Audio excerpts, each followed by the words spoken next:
Amen. Avant de t'asseoir, prends encore le temps de saluer une, deux ou trois personnes avec le sourire dans sa magnifique présence. Bienvenue à Impact Centre Chrétien encore. Bienvenue, bienvenue. Veuillez vous asseoir dans sa présence pour ceux qui le peuvent. Bienvenue. 2019. D'accroissement. Il s'agit de toi. 2019.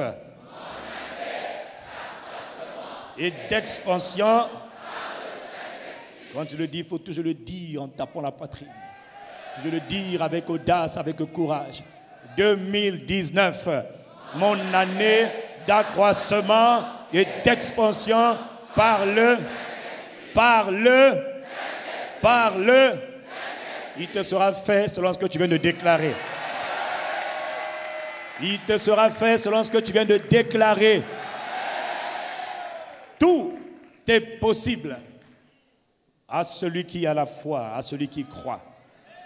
Tout est possible. Quand on dit assez, c'est assez, ça veut dire assez, c'est assez. Quelle que soit la durée du problème, quelle que soit la durée des challenges, la durée des oppressions, des malédictions, assez, c'est assez. Il y a un temps. Et généralement, quand on dit Dieu dit assez, c'est assez, ça veut dire que Dieu a décidé de répondre aux souffrances, aux angoisses, aux cris de désespoir. Et Dieu a décidé de répondre. Et Dieu avait déjà répondu, il a versé le sang de son fils. Et quelqu'un me dit Amen. Maintenant, il est temps de jouir de notre héritage. Jouir de ce que Jésus a fait. Apprécier, bénéficier de ce que Jésus a fait pour toi et pour moi. Nous sommes en train de parler, nous sommes toujours sur la grande série, d'engager la force de la grande foi. La grande foi pour vivre et pour conquérir notre héritage en Christ. Quand nous parlons de la délivrance des malédictions, vous devez savoir que la délivrance des malédictions dont on parle fait réellement partie de notre héritage. C'est-à-dire c'est mon droit. Personne n'a le droit de te maudire parce que Dieu t'a déjà béni. Quand quelqu'un est béni, quelqu'un est béni. Mon frère, quand Dieu a béni, Dieu a béni. Quand Dieu a béni, le diable ne peut plus maudire. Mais il faut être conscient que je suis immaudissable. Est-ce qu'il y a des gens immaudissables dans ce lieu ce matin? Tout est possible si tu peux le croire. Nous sommes en train de parler de la foi et nous appliquons la foi à la délivrance de toutes les formes de malédiction. Je t'ai dit qu'avant la fin de ce mois de mai, tout ce qui pouvait être appelé malédiction dans ta vie doit lâcher prise dans ta vie au nom de Jésus le Christ. Ah oui, dis-moi un bon amen. Nous sommes en train de parler de la foi de Dieu. Avoir la grande foi de Dieu, c'est le domaine dans lequel Dieu veut nous faire grandir, le domaine de la foi. Mais la foi vient de ce qu'on entend. Ayez la foi de Dieu. Quelle? La foi de Dieu. Cette foi de Dieu, elle vient de ce qu'on entend. La foi vient de ce qu'on entend. Et ce qu'on entend vient de la parole de Christ. Nous avons vu qu'il faut faire attention à ce qu'on entend. On entend toutes sortes de choses, mais pas les bonnes choses. Il faut entendre la bonne nouvelle pour que la foi soit puissante, pour que la foi produise des résultats. Quelqu'un doit entendre le message de Christ, le message de l'évangile, c'est-à-dire l'œuvre achevée de Christ. Ils vont à l'église, ils ne savent toujours pas ce qu'on appelle l'œuvre achevée de Christ. L'œuvre achevée de Christ est le message principal de l'évangile. Tout n'est question que de Jésus le Christ et de lui seul. Pas d'un prophète, pas d'un apôtre, pas d'un pasteur, mais de Jésus le Christ. Quelqu'un dit Amen.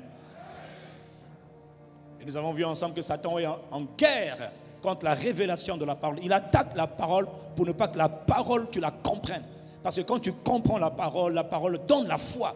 Et quand la foi est à sa place, mon frère, quand quelqu'un a la foi bien en place, tout devient possible. Ce n'est pas moi qui ai dit, c'est Jésus qui a dit.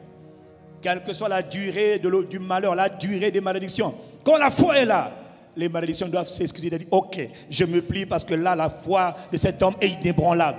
Quand ta foi est en place, tu deviens inébranlable. Tout est possible à celui qui a la foi. Rien n'est impossible à celui qui manifeste la foi. Tu veux sortir des malédictions, ne compte pas sur le pasteur. C'est ta foi qui te fait sortir. Mais la foi doit venir de la révélation de la parole. Quelqu'un me dit Amen. Quelqu'un me dit Amen. Mon frère, ma soeur, la parole, que dit-elle?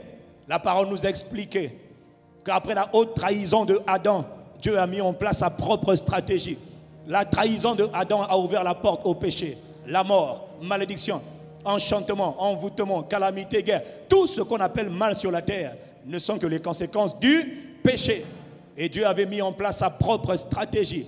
pas les hommes, pas la religion. Dieu a mis sa stratégie en place pour, un, ramener les hommes à lui-même, deux, restaurer, relever les hommes qui étaient tombés, relever les hommes qui avaient chuté.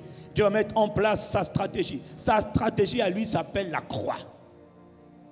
La stratégie de Dieu pour sauver les hommes, pour redonner aux hommes le pouvoir, l'autorité qu'ils avaient perdue, pour redonner aux hommes la puissance perdue. La stratégie de Dieu s'appelle la croix. Mais quelle croix? Pas la croix des bandits, pas la croix de n'importe quel... Non, pas la croix de n'importe qui, la croix du Christ. La croix de celui qu'on appelle loin de Dieu, l'envoyé de Dieu, la parole de Dieu, celui qui est venu du ciel. Voilà pourquoi on l'appelait l'agneau de Dieu. Quelqu'un peut mourir pour toi, c'est bien, mais il n'est pas venu du ciel. Il n'est pas venu du ciel, il n'est pas sorti de Dieu, non. Celui qui sort de Dieu, qui sort du Père et qui vient sur la terre pour sauver les hommes, on l'appelle le Fils de Dieu, on l'appelle l'agneau de Dieu, on l'appelle la parole de Dieu. Et c'est lui qui vient pour offrir son sang. Quand on dit Hosanna, Hosanna à l'agneau immolé, est-ce que tu sais ce qu'on est en train de chanter? Est-ce que tu comprends ce que tu es en train de dire?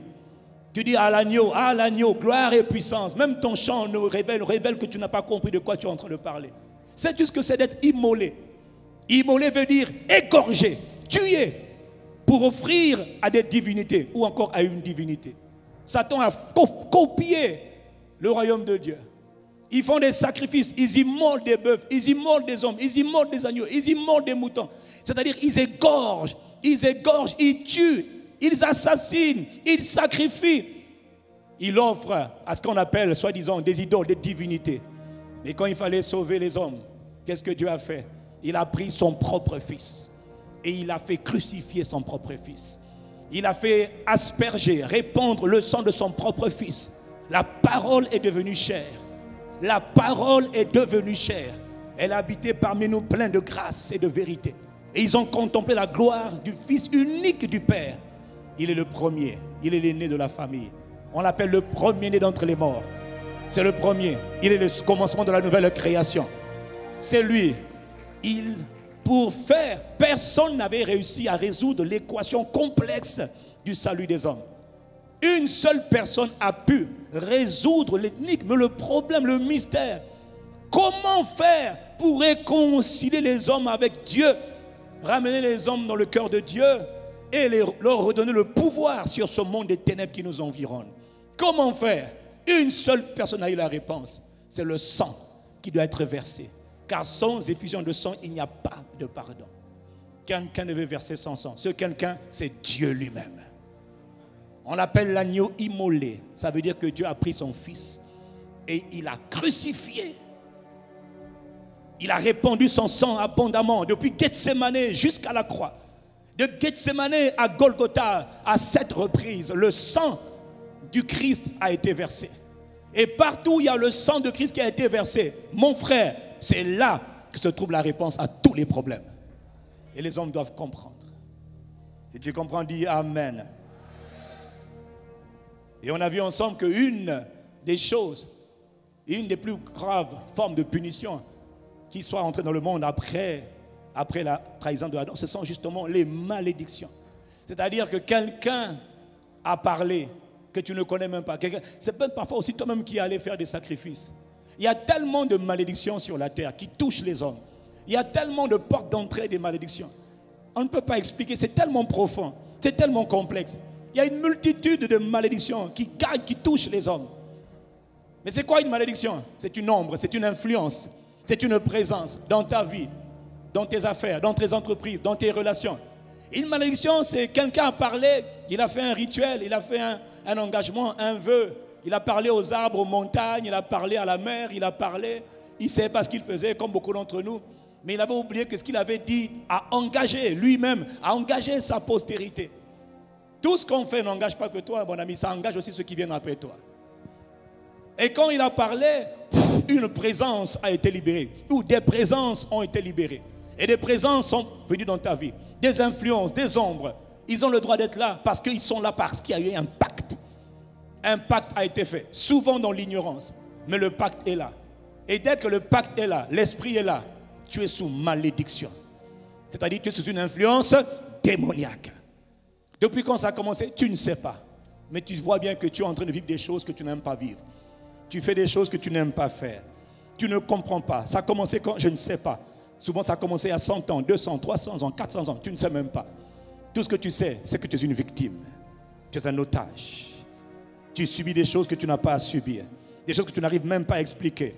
Tu es sous l'influence des malédictions. Dieu voulait bénir Abraham. Dieu voulait faire d'Abraham un grand peuple, une grande nation. Dieu voulait faire prospérer Abraham.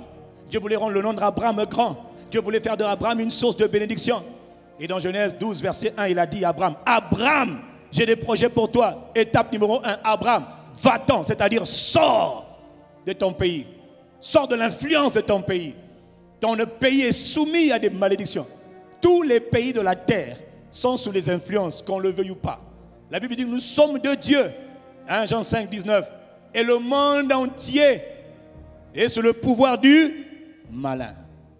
Nous sommes de Dieu, mais le monde entier est sous le pouvoir du malin. Les territoires, les villes, les pays, les régions, les continents sont sous des influences démoniaques. Influences des entités invisibles, mais parfaitement réelles. Si quelqu'un me suit, dit Amen et je continue. Dieu dit, là où tu es là, dans ton pays là, il y a des influences, Abraham. Quitte, sors de ces influences de ton pays. Sors des influences de ton ethnie. La région où tu es né, le village, la ville où tu es né, c'est ton ethnie, tu viens de là. Il y a des influences, sors. Et sors aussi de les influences de la maison de ton père. Parce que là aussi, il y a des choses qui sont faites. Les cocos, les tatas, les arrière-cocos, les grands-cocos, grand-mamas. Depuis des générations, tu ne l'as même pas connu. Tu n'as même pas vu sa photo. Mais des choses qu'elle a faites t'engagent jusqu'à aujourd'hui. Comment faire pour sortir de ces choses? Tellement de types d'influence. Waouh! Mais la bonne nouvelle, quand Dieu a dit sors, ça veut dire qu'il vient de te donner la capacité de sortir. Dieu ne peut pas dire à quelqu'un lève-toi s'il ne te donne pas la capacité de te lever. Quand Dieu dit sors, toi maintenant tu dois réagir. Je sors. Quand Dieu a dit sors, quand Jésus dit à quelqu'un lève-toi, il ne faut pas dire je n'arrive pas. Oh, si tu as dit lève-toi, mon ami, lève-toi. Même quand tu ne pouvais pas te lever.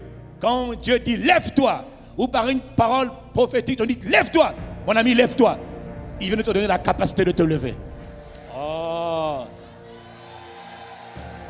En Psaume 147, il est écrit, il envoie ses ordres sur la terre. Sa parole, elle sort, elle court avec vitesse.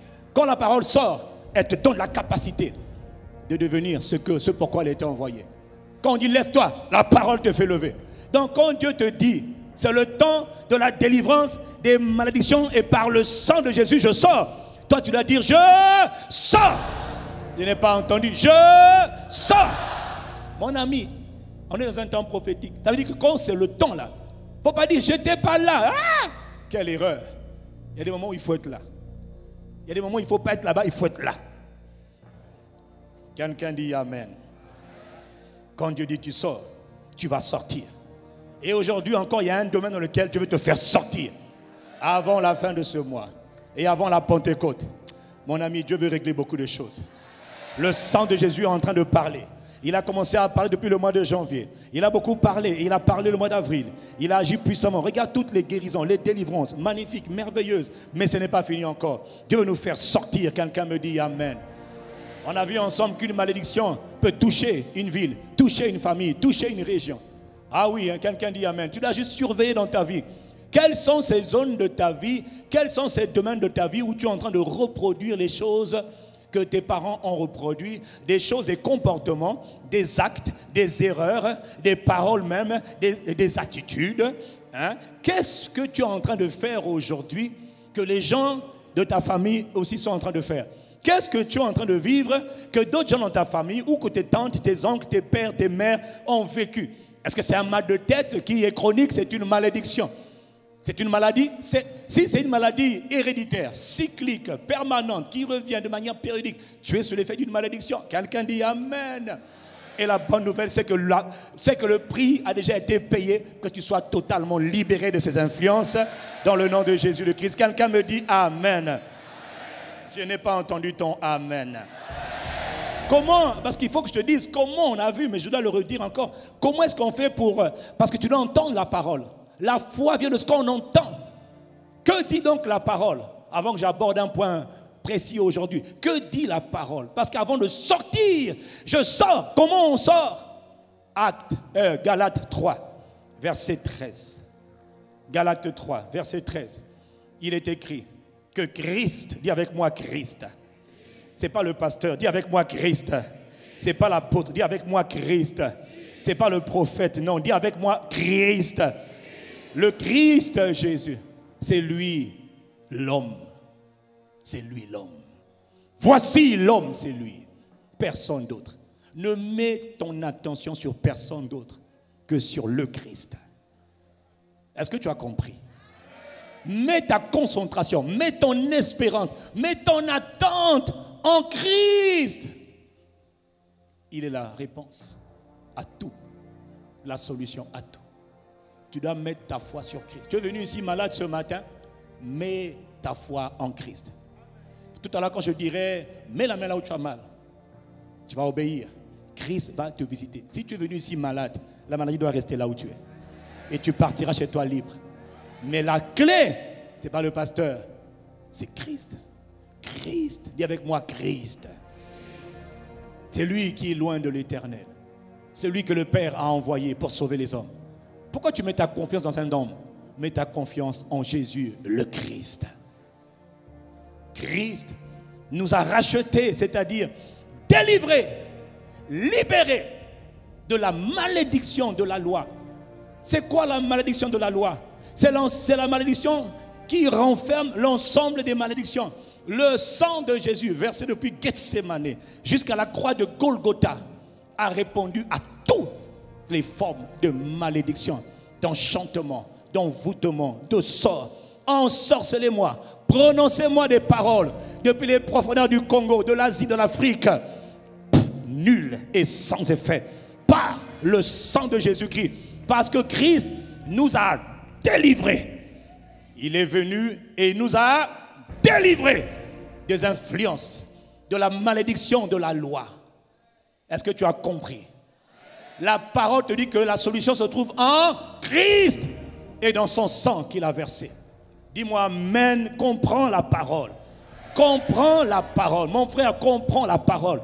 Tu viens à ICC, à l'église, ici, bienvenue dans le centre d'entraînement des héros de Dieu. Bienvenue dans le centre de production des lions. Bienvenue dans le centre de production des hommes et des femmes de guerre. Bienvenue dans le centre de production, dans le laboratoire de production des hommes et des femmes d'impact. Je pensais que tu allais me donner un meilleur amen. Je pensais que tu allais me donner un meilleur amen. J'ai dit bienvenue aux hommes et aux femmes qui ont un impact. Ne t'occupe pas de ton voisin, réponds toi-même. Est-ce que tu es cet homme et cette femme? Christ nous a délivrés, nous a libérés de la malédiction de la loi. C'est-à-dire tout ce qu'on appelle malédiction se trouve dans cette malédiction. Depuis combien de temps la malédiction est dure? Depuis combien de temps ils ont fait des vœux? Qui a fait des rituels? Qui t'a dédié à des dieux, à des serpents? Qui t'a dédié à des déesses? Qui t'a dédié à des maris de nuit? Qui a fait les pactes pour toi, pour les maris de nuit, les femmes de nuit? Qui t'a dédié à des crocodiles? Qui t'a dédié à la sorcellerie? Ce n'est plus un problème. Cette question n'est plus un problème. La question c'est, qui peut me sortir? Christ nous a délivrés de la malédiction de la loi, étant devenu pour nous. Oh, quelqu'un me dit amen. Il dit, comment il t'a délivré? Parce qu'il est devenu malédiction à ta place. Il a pris ta place de maudit. Tu vois ce que tu es en train de vivre là? Jésus a déjà vécu ça à ta place. Jésus a déjà enduré cela à ta place. Tout ce qu'on a pu énumérer depuis plusieurs semaines comme malédiction, Jésus l'a déjà porté à ta place. Il est devenu malédiction. Ils l'ont pendu. Ils ne l'ont pas décapité. Ils l'ont pendu. Maudit soit celui qui est pendu sur le bois. Jésus a été pendu de 9h du matin jusqu'à 15h de l'après-midi. 6h, nu sur la croix, ensanglanté de la plante des pieds jusqu'au sommet de sa tête. Ésaïe 52, 14 nous dit qu'il était méconnaissable. On ne pouvait pas le reconnaître. Son visage était défiguré. Le Jésus qu'on nous montre dans certains lieux d'idolâtrie où on met un petit peu de sang ici, là. Ce n'est pas le Jésus de la révélation. Ce n'est pas le Jésus des Écritures. Le Christ des Écritures était méconnaissable. Son visage n'avait rien pour plaire. On ne pouvait pas le reconnaître. Les gens étaient horrifiés. Ils disent, ah, son visage était défiguré. Son aspect différait.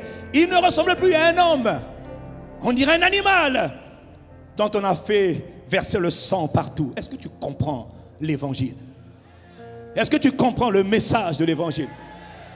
Ta réponse, ta sortie de toute forme d'enchantement, malédiction, de tous les problèmes dépend de ta révélation, de la compréhension que tu as. Il était méconnaissable, défiguré. De la tête, le sang coulait. Des pieds, le sang coulait. Partout, le sang coulait. Le sang du sacrifice. C'est par ce sang que tous les sacrifices qui ont été faits pour toi, contre toi, peuvent être annulés pour l'éternité. Car ce sang est un sang d'une valeur éternelle. C'est-à-dire au siècle des siècles, quiconque invoquera les meurtrissures de Jésus, le sang de Jésus parlera. Il va parler pour toi cette semaine et aujourd'hui même. Le sang de Jésus parle. Si quelqu'un me suit, dis-moi Amen. Christ nous a délivrés. Dans 1 Pierre chapitre 1 verset 18, il est écrit: que disent les Écritures? Sur quoi dois-je fonder ma foi, mon assurance, ma confiance, ma certitude, mon audace doivent s'appuyer sur quoi? Il est écrit. Vous savez, ce n'est pas par des choses périssables, par de l'argent ou de l'or. Ce n'est pas de l'argent, mon frère. On ne sort pas avec une offrande, non. L'offrande peut être bien, mais tu peux faire offrande. Une offrande ne te délivre pas de l'héritage de la maison de tes pères. Des malédictions, ce n'est pas une offrande. Il le dit, dis Amen. Beaucoup ont dit non, il faut faire une offrande. Mon ami, c'est faux. L'offrande doit venir après l'appréciation de ce que Jésus a fait. Si ton offrande vient avant de comprendre ce que Jésus a fait, tu as été trompé. Ce n'est pas l'évangile. Non, ce n'est pas l'évangile. Il dit, ce n'est pas par des choses périssables. Ce n'est pas par de l'argent. Qu'est-ce que tu vas donner à Dieu pour être sauvé? Non, mon ami. Ou de l'or? Non. Que vous avez été racheté, c'est-à-dire délivré, libéré de la vaine manière de vivre que vous aviez hérité de vos pères, c'est-à-dire de l'héritage de la maison de vos ancêtres, des influences diaboliques qui proviennent de votre famille. Tous nous avons une famille. Dans chaque famille, là, que tu sois conscient ou pas, des choses ont été faites. Des choses ont eu lieu. Il dit, on ne sort pas de là avec de l'argent qu'on va faire au prophète ou au pasteur. Non, on comprend d'abord ce que Jésus a fait pour moi. Et Jésus m'en fait sortir. Si c'est à toi que je parle, tu comprends, dis Amen. Il dit, ce n'est pas par de l'argent ou de l'or. Je ne dis pas qu'il ne faut pas faire d'offrande. L'offrande doit venir après la compréhension. Est-ce que tu as entendu? L'offrande vient seulement quand tu as compris. Et d'ailleurs, c'est parce que tu as compris que maintenant tu peux aller faire une offrande. Une offrande d'action de grâce. Une offrande d'appréciation. Est-ce que Dieu parle à ton cœur ce matin? Est-ce que Dieu est en train de te parler ce matin? Il dit, vous avez été rachetés de la vaine manière de vivre que vous aviez hérité. C'est un héritage que les ancêtres t'ont donné. Il dit non, ce n'est pas avec de l'or ou de l'argent. Non, ne vous y trompez pas. Mais, verset 19, par le sang précieux de Christ. Waouh! Oh, le sang précieux de Christ. Le sang précieux de Christ. Comme d'un agneau sans défaut, sans tache. Un agneau qui était parfait, irréprochable, sans péché, sans offense, sans fraude, sans méchanceté. L'agneau de Dieu parfait. Il fallait cet agneau parfait pour être sacrifié à la perfection et pour que toi tu sois sauvé à la perfection. Voilà pourquoi dans Jean 19 verset 30, alors qu'il a versé le sang à la perfection, il a dit maintenant, la version Lu Second n'a pas bien traduit. Quand il dit tout est fini, tout est accompli. Non, c'est tout est terminé. Ou encore, c'est tetelestai en grec, ça veut dire tout est parfaitement parfait. Tout est complètement terminé. C'était de ton histoire qu'il était en train de parler. C'était de ton destin qu'il était en train de parler. Dis-moi Amen. Par quoi as-tu donc été racheté, délivré? Par le sang précieux de Christ. Satan le sait, que c'est par le sang de Christ qu'il a été désarmé, dépouillé. Il le sait. Voilà pourquoi il ne veut pas qu'on parle du sang de Christ. Parler de tous les sujets, mais pas du sang. Parce que le sang va jusque dans les profondeurs des ténèbres et crée des tremblements de terre.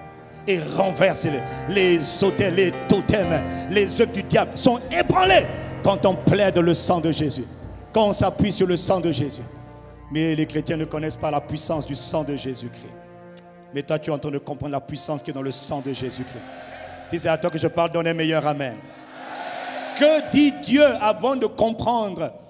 Et je vais rentrer dans un exemple pratique de malédiction. Et après, on va tous en sortir. Que dit Dieu? Éphésiens 1, verset 7. Il est écrit, en Christ. Dis avec moi, en Christ. Éphésiens 1, 7. En Christ. Par son sang, nous sommes délivrés. Nous avons la rédemption, c'est-à-dire la délivrance par son sang. C'est par son sang. Dis avec moi, c'est par son sang. Qu'est-ce qu'on t'avait dit, toi? Qu'est-ce que tu as entendu? La foi vient de ce qu'on entend. Si quelqu'un a entendu que finalement, et il y a une multitude de passages, je peux te donner où on montre que c'est par le sang. La vie chrétienne commence par la compréhension du mystère du sang de Christ qui a été versé. Et quand tu comprends cela, tu restes dessus. Tu dis au diable, tous les jours il vient frapper à ta porte. Tu dis, je te résiste par le sang de Jésus. Tu ne touches pas mes enfants par le sang de Jésus. Je saccage ton pouvoir. Je brise ton influence sur ma vie par le sang de Jésus. Tu sais qu'ici, je te répète, c'est un centre d'entraînement. Tu viens, on te donne la parole, on te donne les règles générales. Et quand tu vas à la maison maintenant, tu commences à t'exercer. Dans ta chambre, dans ton salon, tu t'exerces. À l'art de la prière, tu t'exerces. À l'art de l'autorité, tu t'exerces. Tu viens, tu entends la parole. Tu vas à la maison, tu dors. Si un démon vient, tu réagis, tu dis, je t'attendais. Chez moi, quand on vient, on ne sort plus. Chez moi, tu viens, tu ne sortiras pas d'ici comme tu es venu. Je pensais que quelqu'un allait me donner un amen violent ici, là.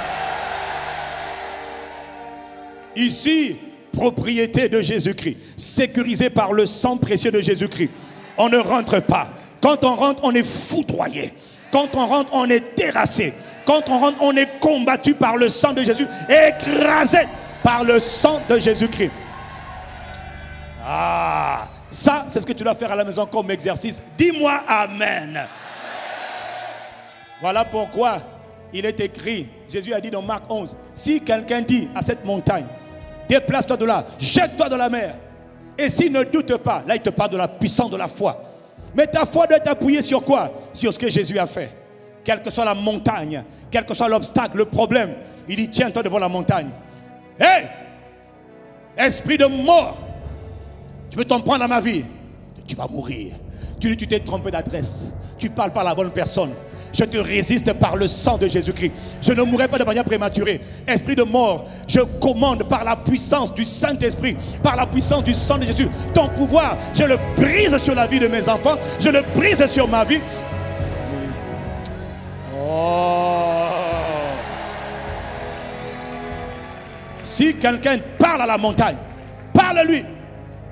Parle. La clé, parle. Tout à l'heure, tu vas parler. Même si c'est 30 secondes, les 30 secondes là sont suffisantes pour envoyer des missiles, des bombes. Parle.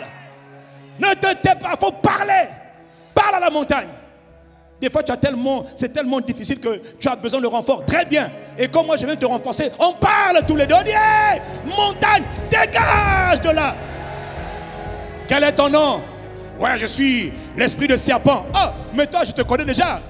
Tu as déjà donné ta place. C'est sous mes pieds. Je marche sur ta tête. Par le sang de Jésus, tu es... Mais c'est le langage que tu dois avoir, mon frère. Comment un agent du diable peut faire peur à un saint de Dieu, à un juste de Dieu? Quand tu es conscient que c'est par son sang que nous avons la délivrance. Tu es délivré hier, aujourd'hui, tu es délivré aussi pour demain par le même sang de Jésus-Christ. Oh, me dis Amen, c'est à toi que je suis en train de parler. Quel est le diable qui va se tenir devant toi? Il dit résister au diable. Qu'est-ce qu'on fait? On résiste. Et il va finir par fuir. Mais pour ça, il faut parler. Si quelqu'un, il n'a pas dit si un pasteur parle, il n'a pas dit si un apôtre parle, si un prophète parle, il a bien dit, si quelqu'un dit. Est-ce que tu es ce quelqu'un? Est-ce que tu es ce quelqu'un? Est-ce que tu es ce quelqu'un? Si quelqu'un dit, si quelqu'un dit, si quelqu'un parle, c'est toi qu'on parle. C'est de tes enfants qu'on parle. Il n'a pas dit s'ils ont l'âge de la maturité. Il a dit non, si quelqu'un dit. Il y a des enfants de un jour, j'ai vu un enfant de pratiquement 8 ans. Demon, go, go. J'ai dit wow, out, out. Un petit bonhomme, hein, conscient de son identité. Il a tellement entendu parler du sang de Jésus et de la puissance de l'Esprit de Dieu. Il a commencé à parler. Les démons étaient en train de reculer. Mon ami, pour les soumettre, ce n'est pas une question d'âge. C'est si quelqu'un, et tu es ce quelqu'un. J'ai dit que c'est toi ce quelqu'un. Oh. S'il ne doute pas dans son cœur, mais il parle par la foi, cette foi doit venir de ce que Jésus a fait. Le pasteur n'invente rien. C'est Jésus qui a déjà tout dit. Nous suivons seulement ce que Jésus a dit. Si c'est à toi que je suis en train de parler, dis Amen si tu es avec moi.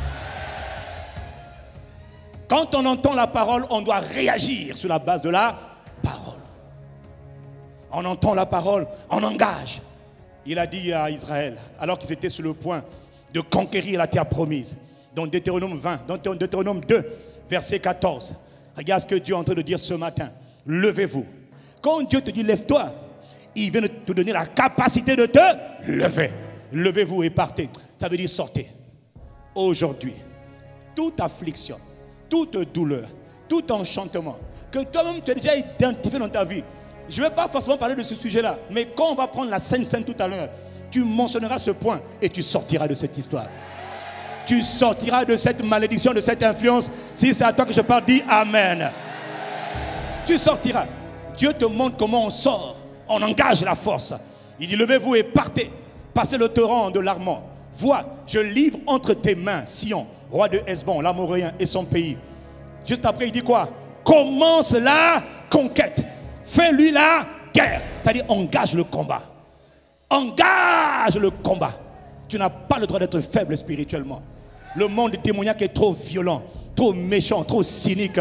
Ils sont méchants. Ils n'ont pas de pitié. Toi, pour les briser leur pouvoir, engage la conquête. Engage la guerre. Comment? Prophétise. Parle à la montagne. Déclare-leur, à partir d'aujourd'hui, ton influence sur ma vie et sur mes enfants et sur mes affaires, par le sang de Jésus et la puissance du Saint-Esprit, ton influence est brisée. C'est comme ça que tu dois parler. Si tu as compris, dis Amen. Les pasteurs ne seront pas toujours là. Les frères et les sœurs ne seront pas toujours là. Mais Jésus sera toujours là avec toi. Et sa parole doit être dans ta bouche. Et ce que tu dois apprendre à parler, c'est la parole de foi. Quand on veut former une génération de guerriers, de héros, on n'est pas comme des petits. J'ai mal là. Ah bon, tu as mal là. J'ai mal là. Ah, tu as mal là. J'ai mal. Non, on dit mon ami, assez, c'est assez. Jésus a payé le prix pour toi. Jésus a versé son sang pour toi. Maintenant, mon frère, lève-toi. On t'a donné, je t'ai déjà dit l'exemple la semaine dernière. Si la société d'électricité t'emmène le courant à la maison, il t'emmène les câbles à la maison, il t'emmène le câble dans tout le quartier, mon frère. Et en plus, on te dit que la facture d'électricité a déjà été payée. Tu n'as plus à la payer. Quelqu'un a déjà payé à ta place toutes les factures de l'électricité. Tout ce qu'on te demande, c'est appuie sur l'interrupteur. Appuie pour avoir la lumière dans ta chambre, dans ton salon. Appuie, exerce l'autorité. Jésus a payé le prix. Tu n'as pas à payer le prix. Jésus a payé le prix. Jésus a payé le prix. Jésus a payé le prix. Dis Amen. Jésus a payé le prix. Maintenant, toi, exerce le commandement. Oh, miséricorde. Dieu lève une génération de conquérants. Des gens qui n'ont pas peur, qui engagent la guerre. Tu sens qu'il y a une boule dans ton ventre, tu as une douleur dans ton corps. Ne panique pas. Engage la guerre. Cette douleur n'était pas là quand je me suis levé. Cette tumeur n'était pas là quand je me suis levé. Comment tu as apparu, je ne sais pas. Mais j'engage la force. J'engage la guerre. Je commande dans le nom puissant de Jésus le Christ qui a versé son sang pour moi. douleur, pars. Et vous pensez que c'est amusement, mais c'est la réalité. Quelqu'un me dit Amen. Dans Ézéchiel 35, on l'a déjà vu un matin en prière et plusieurs vendredis. Verset 2, regarde comment on parle. Je suis en train de te montrer comment on fait pour sortir. Dieu m'a dit, il faut que tu leur montres comment on fait pour sortir. Comme ça, quand tu vas aller chez toi, tu vas voir d'autres captifs, tu vas les libérer. D'autres personnes qui souffrent, tu n'as pas besoin de dire, pasteur, viens. Non, Jésus-Christ est là, il habite en moi, il fait les œuvres en moi. Il a dit, celui qui croira en moi fera les œuvres que j'ai faites. Alors le même Jésus qui habite en moi, qui est avec mon pasteur, par ce même Jésus-Christ et par son sang précieux, je commande à cette maladie de te quitter. Vous allez voir des exploits dans vos maisons, dans vos quartiers, dans vos familles. Oh, fallait dire Amen, oh, fallait dire Amen, Amen, Amen, Amen. Oh, gloire à Jésus. Ézéchiel 35, verset 2, il est écrit, fils de l'homme, c'est-à-dire l'être humain. Là, il parle à toi. Tu as vu, il n'a pas dit pasteur, hein, non. Il a dit fils de l'homme. Fils de l'homme, c'est une expression qui est utilisée pour tout le monde. C'est-à-dire un simple homme. Fils de l'homme, c'est un simple homme. C'est-à-dire c'est un être humain ordinaire. Fils de l'homme, tourne ta face contre la montagne de Séir et prophétise contre elle. La montagne, c'est les problèmes, c'est les esprits mauvais. La montagne, c'est les difficultés. Il dit, lève-toi contre les difficultés. À quel esprit tu dois parler aujourd'hui? On va en parler à un en particulier. Dis Amen et je continue. Il dit, parle. Il a dit quoi? Prophétise, ça veut dire déclare, parle. Dis-lui, ainsi parle l'Éternel par moi. Je viens contre toi, montagne de Séir. J'étends ma main sur toi. Je fais de toi une solitude, c'est-à-dire une désolation, un sujet de consternation. Ça veut simplement dire, je te condamne, je te juge et je brise ton pouvoir. Je déclare qu'à partir d'aujourd'hui, tu es sec, tu ne fonctionneras plus. Ton pouvoir est brisé. C'est ça que ça veut dire. Si tu as compris, dis Amen. Non, j'ai dit, si tu as compris, dis Amen. Si tu as compris, donne un meilleur Amen pour toi-même. Alors donc maintenant, je fais rétropédalage.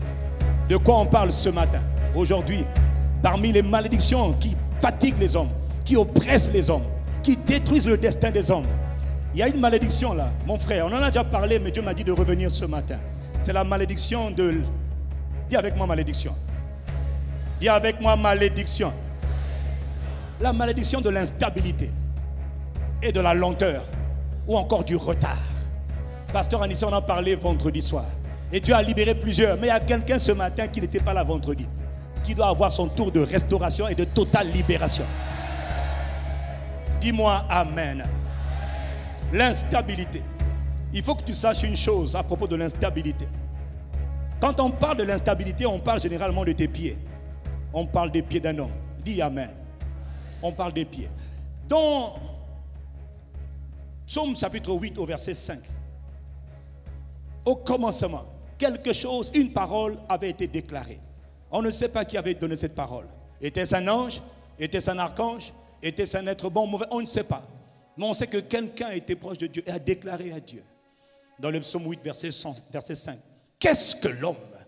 Qu'est-ce que l'homme pour que tu te souviennes de lui? Qu'est-ce que le fils de l'homme, l'être humain, que tu prennes garde à lui?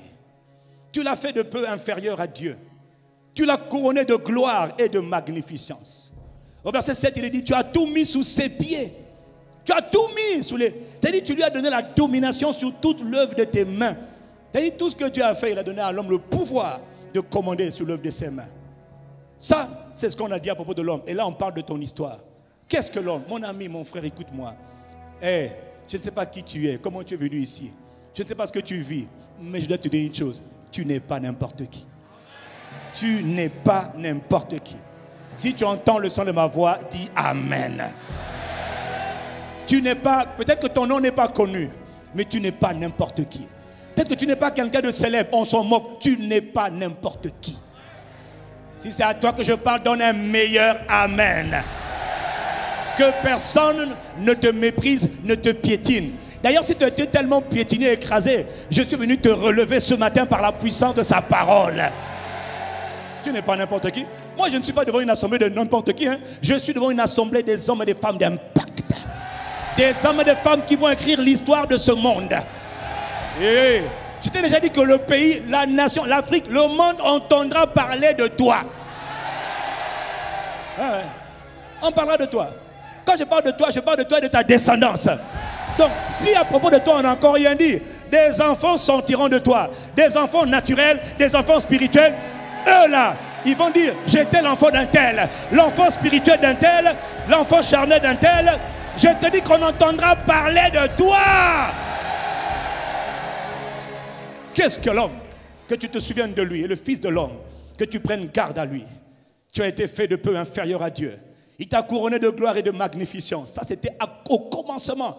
Mais après la chute, les pieds de l'homme ont été attaqués.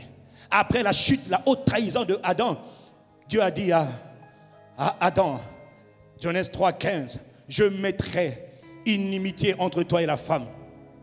En ta postérité, sa postérité, celle-ci t'écrasera la tête. Là, il parlait de la postérité de la femme, c'est-à-dire le Christ. Il annonçait à Satan que quelqu'un allait venir pour le soumettre une fois pour toutes. Il dit, mais toi, tu lui blesseras le talon. Toi, tu blesseras le talon. Tu blesseras le pied. Dis Amen. Tu blesseras le pied.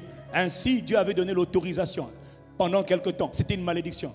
La permission au monde des ténèbres d'affliger les hommes, d'oppresser les hommes.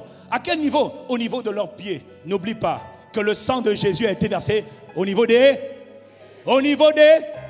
Ils ont transpercé ses pieds. Tu dois comprendre pourquoi. Parce qu'il y avait des malédictions qui sont liées aux pieds. Le sang versé au niveau des pieds, c'est le sang de ta délivrance. Oh! Les pieds avaient été attaqués. Dans Job 13, verset 27, Job lui-même, il dit, quand Satan est en train de l'attaquer, à un moment donné, Job a connu des tempêtes compliquées. Job dit, mais pourquoi mettre mes pieds dans les ceps, dans les fers?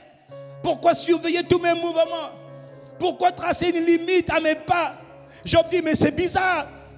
On m'attaque, je n'arrive plus à progresser. Je n'arrive plus à avancer. Je suis bloqué. C'est un esprit de limitation, mais qui agit au niveau des pieds. Je ne peux pas faire grand-chose. Mes pieds sont bloqués. Mes pieds, il y a des fers. Plusieurs d'entre nous, les gens que tu vois, beaucoup, marchent avec des pieds, mais des pieds enchaînés, des pieds blessés, des pieds tordus, mordus, mais ils ne savent pas. Ils ne savent pas. Or, lorsque le pied est blessé, qu'est-ce qui se passe? Lorsque ton pied est mordu, une des choses que tu commences à faire, tu commences à devenir instable. L'instabilité. Instable. Oh, l'instabilité. Est-ce que tu connais quelqu'un qui est instable? Instable dans ses décisions. Instable dans ses résolutions. C'est quoi quelqu'un qui est instable? C'est quelqu'un sur qui on ne peut pas compter. Aujourd'hui, il dit oui, demain, il dit non. Après-demain, il dit oui, après-demain, il dit non. Il s'engage aujourd'hui, il se désengage demain. 1 an de fiancé, au bout d'1 an, il sort de fiançailles. Pourquoi? On ne sait pas. 1 an encore, il s'engage avec une autre. Au bout d'1 an encore, il sort. Pourquoi il est sorti? Je ne sais pas. Pourtant, il dit qu'il aime, mais il sort. Il sort, relation après relation. Lui, il ne connaît pas ce qu'on appelle l'aboutissement. Il ne connaît pas ce qu'on appelle l'achèvement. Non, quand il commence, il se désengage. Quand il vient dans une relation nouvelle, au bout de quelque temps, la relation change.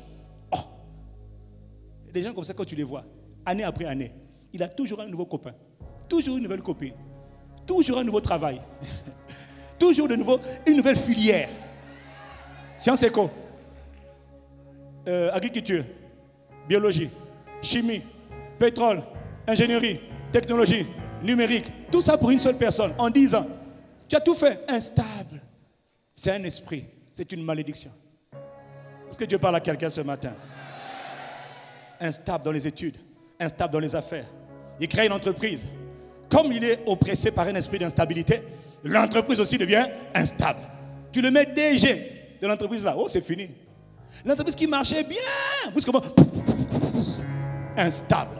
Elle ne marche plus, elle n'avance plus, elle n'arrive plus à accomplir des choses. Les gens instables, mais ils souffrent.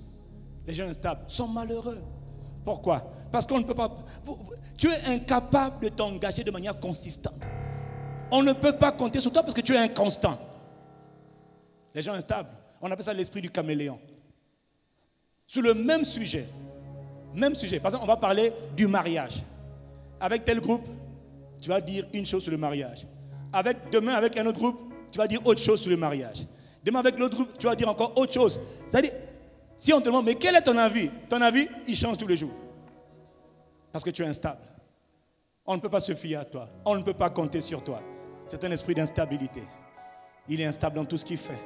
Et il en souffre. Les gens instables n'ont pas de paix. Ah non, tu es toujours stressé. Et des fois même tu ne fais pas exprès. Je ne te parle même pas des gens qui connaissent les églises, tous les pasteurs, toutes les églises, tous les chrétiens du monde entier. Non, tu ne peux pas. Arrête, tu es instable. Église en église, tu es instable. Arrête. On a une famille, on s'assied dans la famille. Quand on quitte la famille, on peut dans une autre famille, dit Amen. Mais faire toutes les familles spirituelles de la terre, ça n'a aucun sens. Tu es instable, il faut t'arrêter. Dis-moi Amen. J'ai vu des pasteurs qui sont instables. Ils commencent une pou, elle s'arrête. Une autre encore, pou, elle s'arrête. Une autre encore, pou, elle s'arrête. Une autre église encore, pou, ça s'arrête. Instable, il faut laisser, il faut arrêter. Satan n'a pas de... Il se moque de savoir si tu es pasteur ou pas. Tout ce qu'il sait, c'est est-ce qu'il a accès à ta vie. S'il a accès à ta vie, mon ami, il va te presser. Quelqu'un me dit, aïe. Les gens instables sont malheureux parce qu'ils font beaucoup de dégâts. Mais il n'y a pas que l'instabilité. L'instabilité est terrible. Mais il n'y a pas que l'instabilité. Quand tes pieds sont mordus, mon ami, tu commences à vivre ce qu'on appelle le retard ou la lenteur. Le retard. Dis avec moi le retard. Ah oui, tu ne savais pas que le retard, c'est un esprit. C'est une influence démoniaque. C'est quoi l'esprit de retard? Tu es en train de marcher brusquement. Maintenant, tu commences à faire des pas tellement lents que tes progrès, on ne les voit même plus. Les années passent, mais toi, tu ne passes pas. Les années avancent, tu stagnes. On appelle cela l'esprit de stagnation. Il ne bouge pas. Pas beaucoup de progrès. Lenteur. Les années passent et tu es frustré. Parce que la vie avance, mais toi, tu n'avances pas. Les autres progressent, mais toi, tu ne progresses pas du tout. Tu marches trop lentement. Tu es ralenti. Est-ce que je parle à quelqu'un ce matin?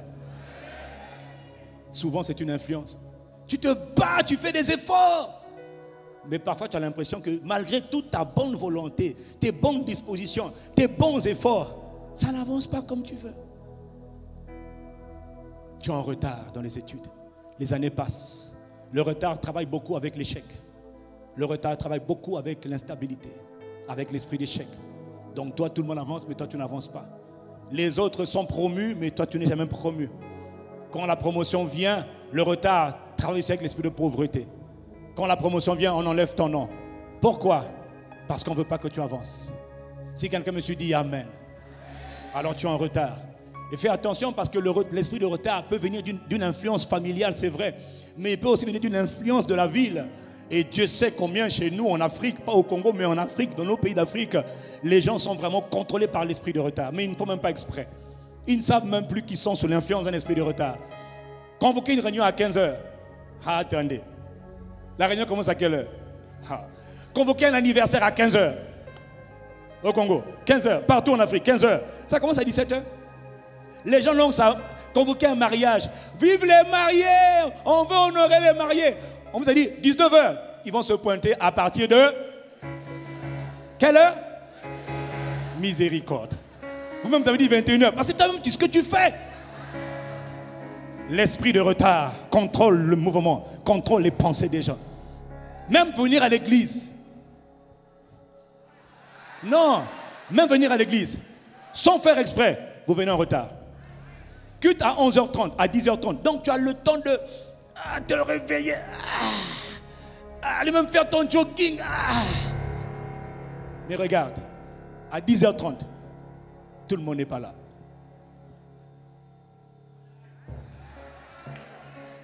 Et pourtant, tu oublies une chose. Il est écrit dans Amos 5, Amos 4 plutôt, verset 12. Prépare-toi à la rencontre de ton Dieu. Quand tu viens à l'église, tu ne viens pas pour voir le pasteur. Tu viens pour rencontrer Dieu. Si le chef de l'État t'appelle aujourd'hui, si le président du plus puissant pays de la terre t'appelle maintenant, on vous dit, vous êtes appelé par le chef de l'État.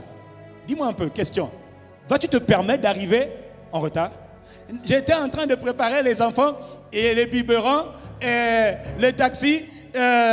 Mon ami, si on te dit qu'à 14h, tu vas être reçu, tu as même quitté l'église à 10h.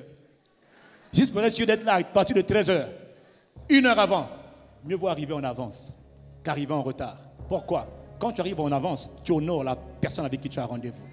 Il dit prépare-toi à la rencontre de ton Dieu. Toi, tu viens rencontrer ton Dieu. Dieu est là. Si on dit que 8 heures, Dieu est déjà là. Et quand on vient, on commence à l'honorer. On commence à l'apprécier. Pourquoi? Parce qu'il est digne, il exige, il mérite la louange. Et il demande qu'on l'adore, qu'on l'honore, qu'on le célèbre.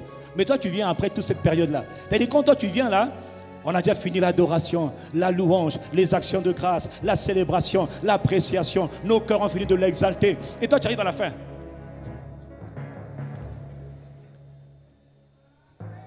Et tu dis, j'étais à l'église. Quel est l'honneur que tu accordes à Dieu? Le temps. C'est l'esprit du retard. Tu ne fais même pas exprès. Mais fais attention. Tous les problèmes que tu ne règles pas aujourd'hui vont finir par te détruire demain. Tout problème non identifié aujourd'hui, si c'est un problème que tu n'as pas réglé aujourd'hui, te tuera demain. Est-ce que tu entends? Tous les problèmes que tu refuses d'affronter, de résoudre aujourd'hui, te pourriront la vie demain. Il y a des gens qui ont raté du travail. Il y a des gens qui ont raté des connexions divines. Il y a des gens qui ont raté des opportunités d'affaires à cause du retard. Je suis désolé, on s'en fout. Il y a un certain niveau de responsabilité où tes arguments ne sont plus importants. Ou quel que soit, c'est parce que tu n'as pas encore appris à opérer au haut niveau. Si Dieu veut te faire opérer au haut niveau, tu peux même perdre tes grâces, perdre tes fonctions, perdre des privilèges que tu avais juste parce que tu n'as pas su discerner. Si tu ne corriges pas, ton attitude a toujours être en retard là. Mon ami, tu vas être piégé demain. Les portes te seront fermées. On te dit, tu as rendez-vous chez le président, tu viens en retard. En retard. Monsieur, le rendez-vous est terminé. C'est fini. Pourquoi? L'esprit de retard. Et tu viens mettre en retard. Et tu ne te réponds même pas. Je m'excuse. Excuse ne veut rien dire. Il fallait être à l'heure. Tu viens rencontrer Dieu, tu viens en retard. Non, j'avais. Dieu connaît. Si tu viens pour le premier culte, j'ai déjà dit ce matin, à partir de 9h, désormais, tout est fermé. Celui qui vient à partir de 9h, après 9h, il attend le deuxième culte. Dis Amen. Et toi aussi qui es en retard, là, bientôt je veux fermer les portes. Non, je fermerai les portes. Je vais t'apprendre à honorer Dieu. De toute manière, tu sais quoi? J'ai fait mon choix. Et je préférais, il a dit lorsque 2 ou 3 sont assemblés en mon nom, je suis présent. Il n'a pas dit lorsque 1000 ou 2000 ou 3000. Non, ce n'est pas vrai. Faites attention à la foule. Hein. Les gens aiment la foule. Moi, je n'aime pas la foule. Voilà pourquoi je commence à 8h05, je commence mon micro, je bénis Dieu, j'honore Dieu. Si on est 2, c'est suffisant. Le quorum est atteint.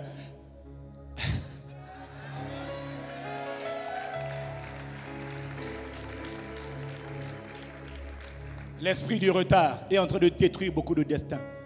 Alors, pourquoi l'esprit du retard est aussi... Pourquoi il faut comprendre le mystère? Pourquoi il faut sortir du retard? Je vais te dire pourquoi. Dans Ecclésiaste chapitre 3, au verset 1, il est écrit... Ecclésiaste 3, verset 1, il est écrit... Il y a une saison pour tout. Dis avec moi, il y a une saison pour tout. Hein, tu entends, non? Il y a une saison pour...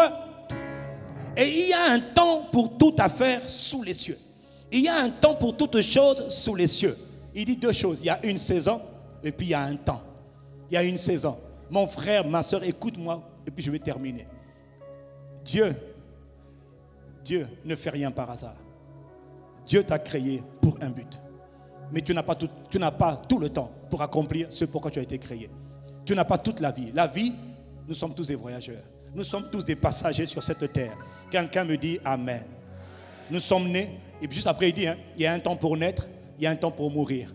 Il y a un temps pour planter, il y a un temps pour arracher ce qui a été planté. Il y a un temps pour se marier, il y a un temps pour pleurer. Il y a un temps pour travailler, il y a un temps pour se reposer. Il y a un temps pour toutes choses. Tu n'as pas toute l'éternité pour faire ce que tu as été appelé à faire sur la terre des vivants. Tu n'as pas toute l'éternité. Tu as un temps qui t'a été accordé. Tu es né, un jour tu vas partir. Entre les deux, le temps où tu nais, le temps où tu dois partir, il y a des choses que tu as appelé à faire sur la terre des vivants. Si quelqu'un me suit, tu dis Amen. Tu n'as pas tout ton temps. Or, il y a quelqu'un justement qui ne veut pas que tu sois conscient de la notion du temps. En Afrique, beaucoup ne comprennent pas l'importance du temps. Là encore, c'est une mentalité démoniaque. C'est un mensonge de Satan pour nous faire croire que le temps n'est rien. Non, c'est faux. On n'a pas eu les mêmes dons. On n'a pas les mêmes talents, on n'a pas les mêmes couleurs de peau, on n'a pas les mêmes grâces, on n'a pas les mêmes faces, on n'a pas les mêmes noms, mais on a tous une chose en commun, c'est le temps. Je suis né à T égale à 0, je vais mourir à T égale quelque chose. Entre-temps, j'ai quelque chose à faire sur la terre. Et sur quelque chose-là, on m'a donné un temps. Il y a une saison, il y a une saison. Est-ce que tu sais que quand la femme elle tombe enceinte, quand la femme a reçu la semence de l'homme, on dit il y a à peu près 9 mois pour que l'enfant vienne au monde. Si tu me suis dit Amen. Oui, il y a 9 mois. Ça, c'est la saison. Maintenant, à l'intérieur de ces 9 mois, il y a plus ou moins une saison qui se rapproche.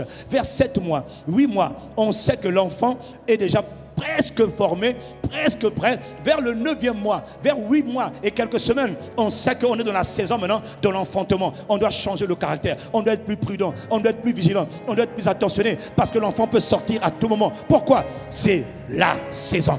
Dieu est un Dieu de saison. Dieu est un Dieu qui visite les gens en fonction des saisons. Il y a des choses que tu ne dois faire qu'à des saisons bien données. Il y a des choses que tu ne peux pas faire en dehors de certaines saisons. Le palais de gloire devait être fait maintenant. Si j'avais raté le maintenant là, nous n'aurions pas eu de palais de gloire avant au moins 15-20 ans. Il y a des choses que Dieu ne fait que maintenant. Et Satan combat les desseins de Dieu. Satan attaque les projets de Dieu. Comment? Il crée le retard. Il te pousse à être en retard. Il te ralentit. Ce sont des stratégies, des manœuvres diaboliques pour t'empêcher de faire ce que Dieu t'a appelé à faire. Est-ce que tu sais que tu n'as pas tout ton temps? Mais quelqu'un dit Amen. On dit, tu es né de nouveau. Oh non, pas encore. Tu n'as pas tout le temps pour naître de nouveau. Il y a un temps qui t'a été donné. Il y a une saison. Le temps de la visitation vient, il faut répondre. Il y a des moments où Dieu te visite, il a qu'il faut répondre. Parce que la prochaine visite, tu ne sais pas ça sera quand. Est-ce que Dieu parle à quelqu'un ce matin? Oh non, mais j'ai le temps. Non, tu n'as pas le temps. Il y en a qui ont dit j'ai le temps, ils sont morts. Il y en a qui ont dit j'ai le temps, je vais m'amuser, ils sont morts. Pourquoi ils sont morts? Ils n'ont pas su honorer le temps. Moïse a dit, Psaume 90, verset 12. Ô Éternel, apprends-moi à compter mes jours. Apprends-moi à compter mes jours, afin que j'applique mon cœur à la sagesse, afin que je devienne sage. Je veux valoriser chaque jour, parce que chaque jour est important. Chaque saison est importante, chaque semaine est importante, chaque mois est important, chaque trimestre est important, chaque année est importante. Qu'est-ce que tu en fais? L'esprit du retard te dit, oh, c'est pas important. Ce qui est important, c'est takobina, bina, d'un seulement.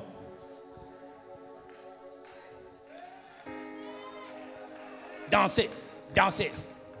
Et alors, le matin, Canal+, A+, je ne sais pas quelle chaîne de télé là, Novelas. Et tu vas en train de passer des journées à suivre les romans. À la fin de la semaine, tu as gagné quoi? À part payer l'abonnement. Tu as enrichi quelqu'un d'autre. Toi, tu as gagné quoi? Ta vie s'est améliorée en quoi? Qu'est-ce que tu as appris de plus? Ah non, mais j'ai appris que Brandon a trompé Henriette ou Suzette. Je m'en moque de vos prénoms misérables là. C'est quoi? Tu as gagné quoi? Mon ami, Satan combat ton destin. Il te combat par l'esprit de distraction. C'est le retard. La distraction. Tout ce que tu cherches, c'est la télécommande. Un retard. D'autres, c'est là, il est en train de boire. 9h du matin. On prend un pot. On va prendre une bière. Un ngok, ou je ne sais pas quoi comme bière. Jusqu'à 13h, tu bois la bière. Je suis avec des potes. Des potes. Tu appelles ça des potes? Ce sont des criminels, des assassins comme toi-même. Des paresseux. Et puis après, à 13h, il dit, on va aller à l'église. Ne viens pas ici. Quelle église? Il y a un temps pour prier, il y a un temps pour travailler. On prie et on travaille.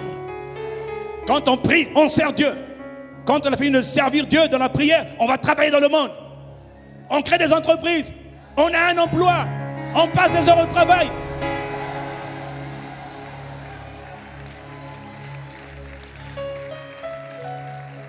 Mon ami, il faut être équilibré. Il y a un temps pour tout. Il y a une saison pour tout.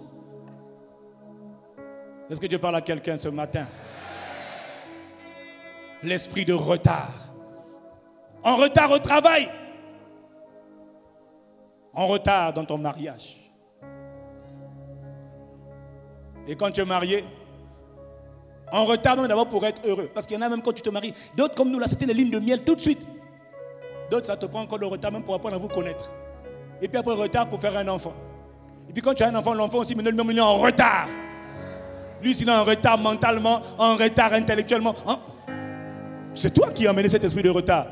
Tout ce que tu négliges va te poursuivre. Et toi et ta postérité. Mais par le sang de Jésus, tu peux décider de le détruire. Maintenant, cette influence du retard. Quelqu'un me dit Amen.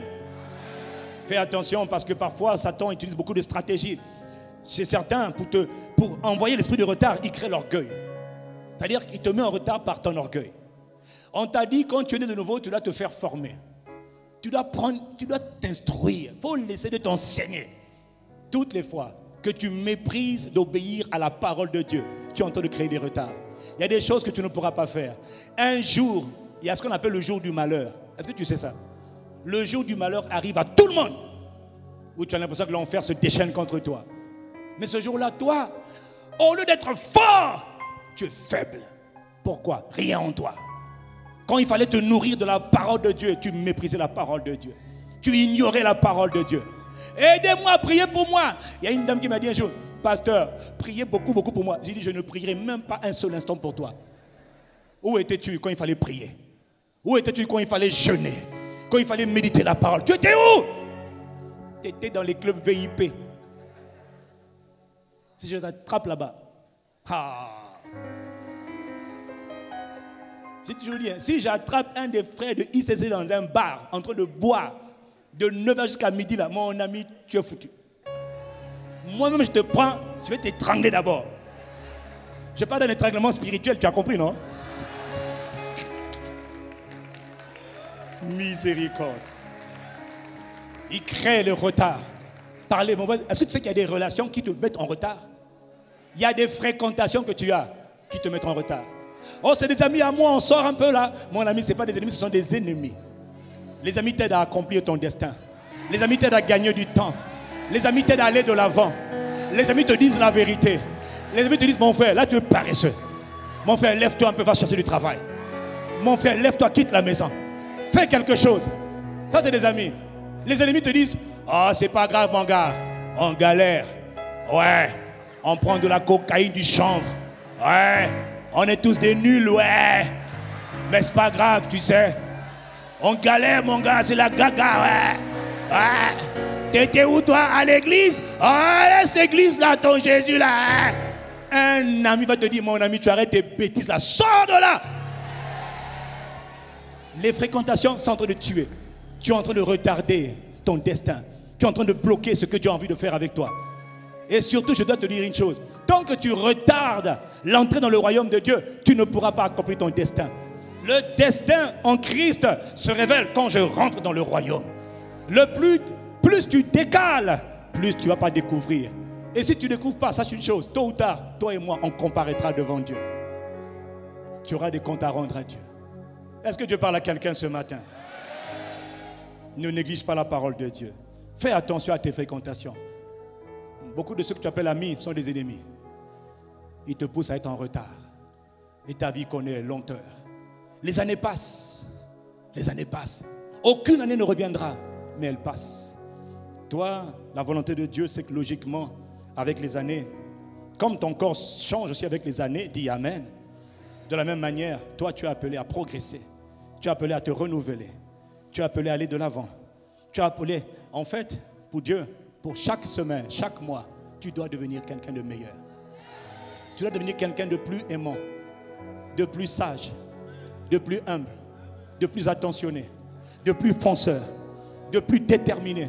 Chaque saison que Dieu te donne, il y a des choses, il y a des saisons, ma soeur, mon frère, que tu as ratées. Et pour les avoir, combien de temps ça va revenir? Tu ne sais pas. Voilà pourquoi à chaque jour, Jésus a dit à chaque jour, suffit sa peine. Travaille chaque jour. Chaque semaine, chaque mois, fais comme si c'était ton dernier mois, ta dernière semaine, ta dernière heure, ta dernière journée. Si tu as des gens que tu aimes, donne-leur l'amour. Donne-leur l'appréciation. N'attends pas. Nous, on aime que les gens meurent pour leur dire, oh, je l'aimais. Non! Dis-leur pendant qu'ils sont en vie.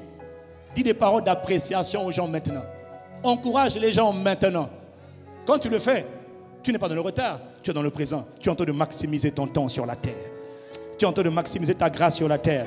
Tu es en train de faire que ta présence compte sur la terre. L'esprit de retard détruit beaucoup de gens. Est-ce que tu comprends ce que Dieu dit? L'esprit d'instabilité, l'esprit de retard, de lenteur, tue les gens. Et tu ne fais même pas exprès. Tu aurais pu être plus loin que là où tu es aujourd'hui, tu sais. Qui t'a freiné autant? Il y en avait qui ont commencé à étudier au plus brusquement. Il a abandonné les études. L'esprit de retard est passé par là. Et puis après tu dis, bon, je veux recommencer les études. L'esprit de retard est passé par là. Et vous voyez, les conséquences de l'esprit de retard dans les cœurs des gens sont terribles. Tu rates les opportunités. Tu rates les connexions divines. L'esprit de retard, c'est ça. Il sait que si tu rencontres un tel, qui connaît un tel, tu vas te positionner un tel. Alors quand tu avais ce rendez-vous-là, tu étais en retard. Tu as été disqualifié. L'esprit de retard crée généralement beaucoup de frustration dans le cœur des hommes. Parce que généralement on parle à l'imparfait, au passé plutôt, si je savais, si j'avais su. L'esprit de retard, quand tu as subi son influence, t'inquiète pas, un jour ou l'autre, tu vas te retrouver sur le départ. Et c'est là que généralement tu as beaucoup de regrets.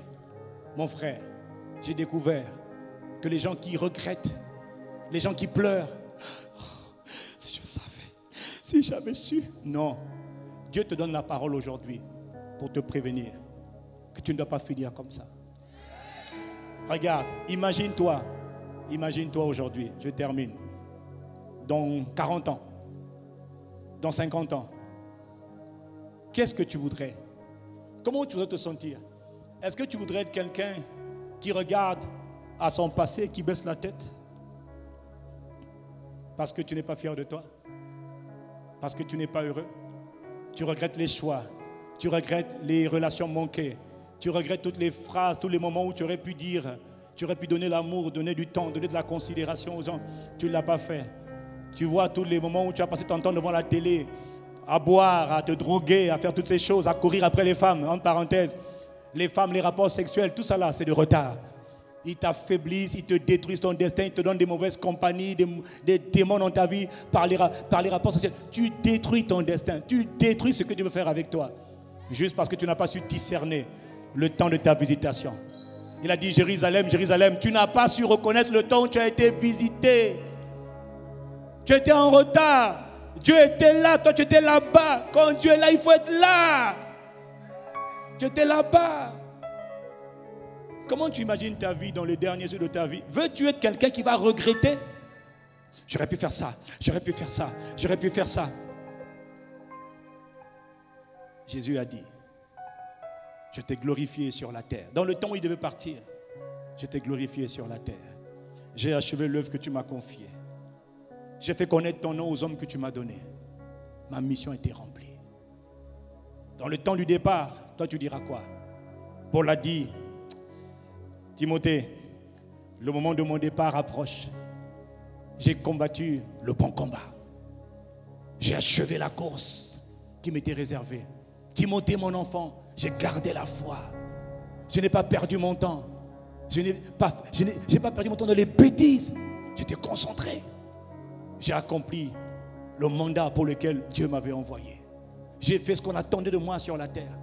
J'ai marqué ma génération. Même si on ne me connaît pas, l'histoire parlera de moi. Et les enfants qui sortiront de moi. Timothée, maintenant je peux m'en aller. J'ai glorifié Dieu sur la terre. Aucun regret. Maintenant la couronne de justice m'est réservée. Le Seigneur me la donnerait à moi et à tous ceux qui auront aimé son avènement. Waouh! Ça c'est les paroles de quelqu'un qui a travaillé dans le temps de Dieu, dans la saison de Dieu, dans le moment de Dieu. Ils n'étaient pas en retard, c'était toujours à l'heure, toujours prêt. Suivons le mouvement du Saint-Esprit. Mon frère, l'esprit de retard va te tuer ton destin. Mais aujourd'hui, tu as décidé de briser cette influence sur ta vie. Briser cette influence sur ta vie. L'esprit de lenteur qui te poussait à toujours aller lentement, à laisser les autres te dépasser. doit être brisé. Son pouvoir doit être brisé, détruit dans ta vie par la puissance du sang. C'est un esprit. Tout le monde avance, sauf toi. Tu es très en retard. Non, non. Tu sors de cette influence aujourd'hui. Tu sors de cette influence aujourd'hui. Tu sors de l'instabilité aujourd'hui. Les coups-ci, coups-ça, tu sors. Aujourd'hui, Dieu t'accorde la grâce d'être ferme dans tes résolutions, ferme dans tes sentiers et d'être quelqu'un qui marche au rythme normal. Tu marches normalement. Tu n'es pas limité, tu n'es pas bloqué. Aujourd'hui, Dieu veut libérer quelqu'un ce matin. Et si tu es venu ce matin et tu as des douleurs dans tes jambes, dans tes pieds, d'ailleurs dans quelques parties de ton corps, dans quelques instants, nous allons passer à la ratification de l'alliance. À chaque dimanche, jusqu'à la fin de ce mois, chaque dimanche, on prendra la Sainte Seine. Pourquoi? La Sainte Seine est un mystère. Dis avec moi un mystère. Un mystère par lequel on ratifie l'alliance. Les malédictions sont rentrées dans ta vie, ont été libérées dans ta vie parce que quelqu'un a versé le sang. D'une manière ou d'une autre, quelqu'un a versé le sang. Quand on veut quitter une alliance de sang, il faut entrer dans une alliance supérieure. Or, le sang de Jésus est un sang supérieur et le sang divin est le sang de Dieu. Quand on prend la Sainte Seine, on ratifie, c'est-à-dire qu'on confirme ou on renouvelle l'alliance. Et quand on renouvelle l'alliance, baissez le sang s'il vous plaît, quand on renouvelle l'alliance, la vie de Dieu, la vie de Christ nous est renouvelée et la puissance du Saint-Esprit est libérée. Voilà pourquoi la Sainte Seine est très importante. Jésus a donné 2 ordonnances. 1, le baptême, 2, la Sainte Seine. Quand on prend la Sainte Seine, on ratifie l'alliance. On dit à Christ, je me place maintenant dans ton alliance de bénédiction. Et étant en toi, je déclare que toute alliance maléfique est brisée dans ma vie. S'il y a une maladie, pendant que je parle, toi-même tu identifies. Maladie que tes parents ont vécu, que tes soeurs ont, que toi tu as, c'est pas normal. Pendant qu'on va prendre la Sainte Seine, tu as le droit de dire, cette maladie, je brise. Ma soeur était morte de cancer. Maintenant, je sens les mêmes symptômes. Non, pas sur ma vie, je brise cette influence. C'est un esprit d'infirmité. Mes parents, mes frères et mes soeurs sont morts du sida de manière prématurée. On me dit que j'ai le sida. Non, le sida part et ça part ce matin. Finalement, c'est vraiment aujourd'hui ton jour de libération. Ah, si c'est à toi que j'ai parlé, donne un amen. Tout à l'heure, je vais te dire, mets ta main là où tu as mal. Mais n'oublie pas, c'est par son sang que tu es délivré. C'est par son sang que tu es guéri. Tu plaides les mérites du sang. Tu dis par le sang de Jésus, je brise cette influence. Plus jamais tu n'entendras parler. Plus jamais tu le reverras devant toi. Si c'est à toi que je parle, dis amen. Oh non, je n'ai pas entendu ton amen, ma soeur. Oh, miséricorde. Mais avant cela, on va d'abord faire une dernière chose, je dois conclure. Avant cela, tu n'auras pas à subir les conséquences du retard. Tu n'auras pas à vivre une vie de regret, une vie d'amertume. Non! Dans la fin, dans tes jours, avant ton départ, tu auras l'occasion de bénir Dieu, d'apprécier Dieu, de rendre gloire à Dieu pour le travail qu'il aura fait par toi, pour la grâce qu'il t'aura accordée, pour la grâce de le connaître, pour la grâce de le faire connaître, pour la grâce d'avoir gagné des âmes. Oh oui, mon ami, là tu dois dire amen. Pour la grâce d'avoir fait grandir la famille de Dieu. Pour la grâce d'avoir travaillé pas en vain. Quelqu'un me dit amen. Ça sera ton partage, ça sera mon partage dans le nom de Jésus le Christ. Mais pour cela, avant de passer à la Sainte Seine, pourquoi on passe à la Sainte Seine? En fait, on peut ne pas faire la Sainte Seine, mais je ne fais qu'obéir à une instruction. Il y en a qui ont besoin de du contact. Quand tu ratifies l'alliance. La semaine dernière, tu as vu, on a prié pour briser l'influence de l'esprit de pauvreté. Regarde toutes les personnes qui ont été libérées. Je vous dis, ce mois-ci, c'est le mois où Dieu veut en finir dans ta vie avec toutes les formes de malédiction. One by one, une à une, Dieu est en train de les briser. Mais il faut que toi-même tu sois conscient. Est-ce que quelqu'un est conscient de l'impact que le retard peut détruire, l'impact que le retard peut avoir sur ton destin? Non, toi tu ne seras pas en retard. Tu vois, Dieu va t'accorder la grâce, comme les fils d'Isaacar, de discerner les saisons. C'est une grande grâce. Quand on avait dit en 2012, on doit construire le palais de gloire. Dieu nous a dit, construisez. On a pris les fonds, on a récolté, on a fait des épargnes, on a construit. Si on avait mis l'argent dans les poches, nous aurions raté le temps de la visitation. Il y a des choses que Dieu voulait faire au Congo qu'il n'aurait pas pu faire.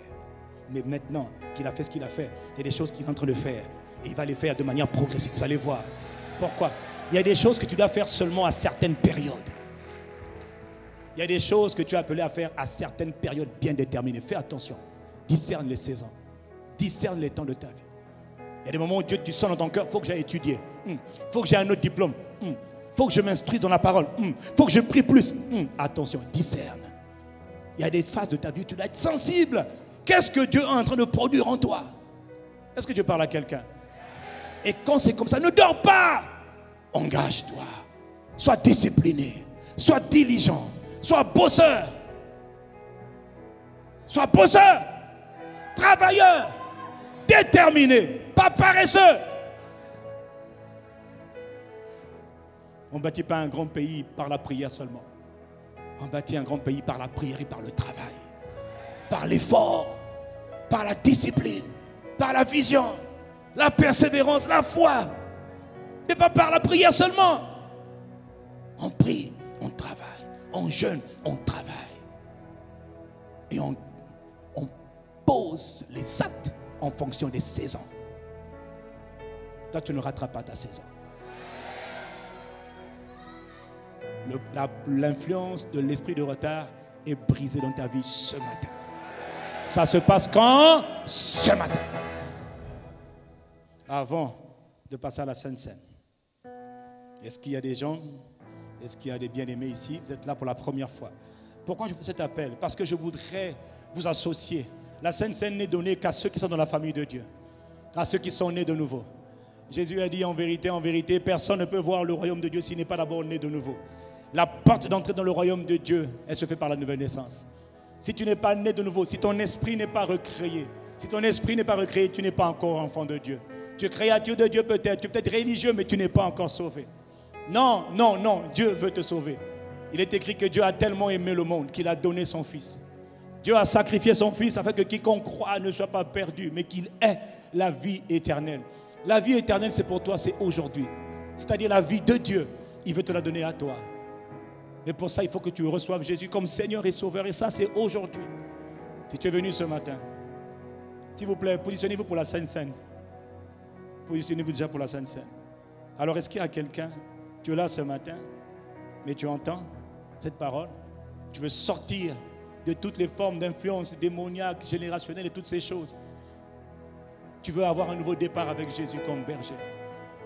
Tu veux que ta vie soit dans les mains du Maître de Jésus le Christ. Mais tu n'es pas encore sauvé, tu n'es pas encore né de nouveau. C'est à toi que je suis en train de parler ce matin. Tu n'es pas encore entré dans la famille de Dieu. Si tu meurs, tu ne sais même pas où tu vas aller. Es-tu certain que tu sauras où aller si tu pars, si tu meurs aujourd'hui? Moi, je le suis. Je suis sauvé. Si je meurs aujourd'hui, je monte. Mais toi, est-ce que tu sais? Alors si tu ne le sais pas encore, ça veut dire que tu n'es pas encore sauvé. Le Seigneur veut te sauver aujourd'hui. Voilà pourquoi il t'appelle ce matin. Alors si vous êtes là, vous voulez recevoir Jésus le Christ, commencez une vie nouvelle avec Jésus comme berger. Les amis, mettez votre main. Levez votre main, mettez-vous debout là où vous êtes. Nous voulons vous faire rentrer dans le royaume. Mettez votre main debout. Mettez votre main debout. Levez votre main, mettez-vous debout. Gardez votre main en l'air et mettez-vous debout. Famille CC, est-ce qu'on peut les encourager? C'est leur jour du salut. Aujourd'hui, c'est aujourd'hui. Le jour du salut, c'est aujourd'hui.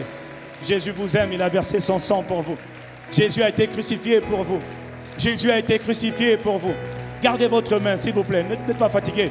Il vous donne la force de garder vos mains levées. Jésus a été crucifié pour vous. Jésus a été crucifié pour vous. Je veux demander à tous nos bien-aimés, à ceux qui sont encore assis, commencez à distribuer la Sainte Seine à ceux qui sont assis. Mais vous, pendant quelques instants, permettez-moi de vous conduire dans la famille de Dieu. Quelqu'un dit Amen pour nos bien-aimés. Et pendant qu'on commence à distribuer la Sainte Seine pour gagner du temps, regardez-moi, écoutez-moi. Parmi les décisions les plus importantes que vous aurez à prendre sur votre vie, celle-là, c'est la plus importante. C'est la première, naître de nouveau, entrer dans la famille de Dieu, devenir enfant de Dieu. Pas créature de Dieu, pas religieux, mais enfant de Dieu. Quelqu'un dit Amen pour eux. Alors, mon frère, ma soeur, comment est-ce qu'on fait pour être sauvé? Romains 10, verset 9, la parole de Dieu déclare, si tu confesses de ta bouche, écoute-moi, si tu confesses de ta bouche que Jésus est le Seigneur, et si tu crois dans ton cœur que Dieu l'a ressuscité d'entre les morts, alors tu seras sauvé. Tu vois, tu seras sauvé quand? 1, tu confesses que Jésus est le Seigneur. 2, tu le crois dans ton cœur. C'est simple. Ce n'est pas un rituel, ce n'est pas un rite, non, ce n'est pas une religion. Tu rentres dans une relation nouvelle avec Dieu. Tu rentres dans la vie éternelle et tu la reçois maintenant, ce matin. C'est ton partage, c'est ton lot. Voilà pourquoi il t'a attiré ce matin. Alors je vais vous demander à vous qui êtes là, qui avez levé la main, inclinez votre tête en signe de révérence envers Dieu. Fermez vos yeux, ne soyez pas distraits. Répétez juste avec moi cette simple prière. Répétez simplement cette prière. Seigneur Jésus-Christ. Toute l'assemblée va répéter avec vous, Seigneur Jésus-Christ. Je crois que tu es le Fils de Dieu. Je crois que tu es mort pour mes péchés. Et tu es ressuscité d'entre les morts le 3e jour. Seigneur Jésus, par ta grâce, je te reçois ce matin comme mon Sauveur, comme mon Seigneur. Seigneur, à partir d'aujourd'hui, pardonne mes péchés, efface mes péchés par ton sang précieux. Accorde-moi un nouveau départ, accorde-moi une nouvelle vie, avec toi comme Sauveur, avec toi comme Seigneur. Je te rends gloire, je te remercie parce que tu m'accordes une vie nouvelle. Tu me donnes la vie éternelle et ça commence maintenant. Père, dans le nom de Jésus-Christ, je te remercie. C'est toi qui m'as attiré à toi. Je déclare maintenant, je suis ton enfant par Jésus le Christ. Je déclare dans le nom de Jésus-Christ qui m'a sauvé en versant son sang pour moi. Je déclare, je suis sauvé. Je suis sauvé. Je suis sauvé. Je suis né de nouveau. Je suis né de Dieu. Désormais, j'appartiens à la famille de Dieu. Désormais, mon nom est inscrit dans le livre de vie qui est dans le ciel. Je rends gloire à Dieu pour sa grâce sur ma vie. Dans le nom de Jésus-Christ, j'ai fait cette prière. Dis Amen. Seigneur et Père, je te recommande chacune de ces bien-aimés, chacune de ces âmes bien-aimées. Excellent Père de grâce et d'amour. La même grâce qui les emmène au salut ce matin, la même grâce les soutient. Je plaide sur leur vie le sang précieux de Jésus. Esprit, âme et corps. Je plaide le sang de Christ Jésus qui continuera de parler à partir de maintenant en leur faveur jusqu'à ce qu'ils partent, jusqu'à ce qu'ils te rejoignent dans la gloire et dans l'éternité. Merci, excellent Père. C'est toi qui les as appelés des ténèbres à ton admirable lumière. Bénis-les et tends ta main de grâce sur eux. Ils sont désormais enfants de Dieu. Et nous sommes reconnaissants parce que ton cœur de Père est joyeux pour nos frères et nos sœurs qui ont répondu à cet appel. À toi l'honneur, à toi la louange et à toi la gloire dans le nom de Jésus le Christ. Quelqu'un dit un Amen. Oh non, il y a de l'argent dans le ciel. Quelqu'un dit un Amen. Maintenant, je vous invite à tous vous mettre debout. Et rappelle-toi, nous allons prendre la Sainte Seine. Moment extrêmement important. Que tout le monde prenne la Sainte Seine. Que ceux qui viennent de faire la prière du salut prennent la Sainte Seine. Distribuez la Sainte Seine à tous nos frères et nos sœurs qui ont fait cette prière du salut. C'est un moment important. C'est un moment solennel. La Sainte Seine est réservée seulement à ceux qui sont nés de nouveau. Mon ami, ne la prends pas. Si tu n'es pas sauvé, ne la prends surtout pas. Non, ça peut produire l'effet contraire. C'est un aliment qui donne la vie et qui régénère la vie de Christ en toi. Tu ratifies l'alliance dans le sang de Jésus et la fondation. N'oublie pas, ce que nous prenons là, dans quelques instants, ce que tu as dans tes mains ressemble à du pain. Mais dans quelques instants, ça ne sera pas du pain. Absolument pas. Quelqu'un me dit Amen. Il est écrit, dans 1 Corinthiens 11, verset 23, il est écrit que le Seigneur, dans la nuit où il fut livré, il prit le pain. Après avoir rendu grâce, il le rompit, il le donna à ses disciples en disant, prenez, ceci est mon corps qui est brisé pour vous. Ne prenez pas encore. Seigneur et Père, nous nous tenons devant toi dans le nom de Jésus. Nous célébrons aujourd'hui le triomphe du Christ par son sang qui a été versé. Nous célébrons la victoire, le triomphe, majestueux triomphe de Jésus notre Seigneur. Nous te présentons, Père, ce pain. Ta parole déclare que tout est sanctifié, c'est-à-dire consacré par la parole et par la prière. Je sanctifie ce pain que nous tenons dans nos mains. Il n'est plus du pain ordinaire. Il est sanctifié, consacré à Dieu comme étant le corps brisé de Jésus. Christ a été brisé dans sa chair pour que nos corps à nous ne soient pas brisés par aucune maladie, aucune douleur, aucune infirmité. Alors que nous prendrons dans quelques instants ce pain qui est le corps de Christ brisé pour nous. Notre corps reçoit la force, l'énergie du corps même de Christ Jésus. Seigneur, merci. Notre corps ne sera pas brisé de la plante de nos pieds jusqu'au sommet de nos têtes par aucune infirmité que ce soit. Dans le nom de Jésus, nous te sommes reconnaissants. Nous te présentons aussi, Seigneur et Père, ce breuvage que nous tenons dans nos mains. Nous te rendons grâce. Nous sanctifions ce breuvage. Nous sanctifions ce breuvage, cette eau, afin qu'il devienne maintenant le sang précieux de Jésus le Christ qui a été versé pour nous. Nous le consacrons comme tel. Ce n'est plus de l'eau ordinaire, ce n'est même pas du jus de raisin. Il devient maintenant le sang de Jésus qui coule depuis la croix du Calvaire. Seigneur Jésus, merci. Nous te rendons gloire pour l'œuvre glorieuse que tu as accomplie pour nous. À toi l'honneur, la puissance et la gloire, Seigneur Jésus-Christ. Quelqu'un dit Amen. Quelqu'un dit Amen. Ma délivrance est dans le sang de Jésus. Ne prenons pas encore ma délivrance. Ma délivrance est dans le sang. Conformément à la parole. J'ai dit ma délivrance. Ma délivrance est dans le sang. Dans le sang de Jésus. Ce n'est pas un chant. Tu es en train d'honorer le sang du Christ. Tu es en train d'honorer le sang de Jésus. En chantant, j'ai dit ma délivrance, ma délivrance est dans le sang de Jésus. Ma délivrance de toute forme de lenteur, de retard, d'instabilité, de tâtonnement. Oh, esprit de tortue, de caméléon. Ma délivrance. Paralysie des pieds, infirmité des pieds, infirmité des jambes. Au nom de Jésus le Christ, ma délivrance aujourd'hui, elle est dans le sang de Jésus. Elle est dans une dernière fois, ma délivrance est dans. Nous te célébrons, nous te remercions, Jésus notre Seigneur. Ma délivrance est dans le sang précieux de Jésus. Ma délivrance.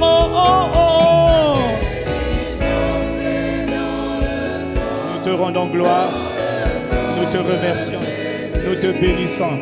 Ma délivrance est dans le sang de Jésus.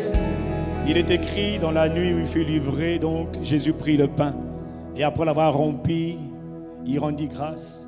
Il le donna à ses disciples en disant: disciples, amis, famille, prenez et mangez ce pain, car ceci est mon corps qui est brisé pour vous. Prenons ensemble le corps de Jésus brisé pour nous. Nous ratifions l'alliance dans le sang de Christ et la fondation. Prenons ensemble.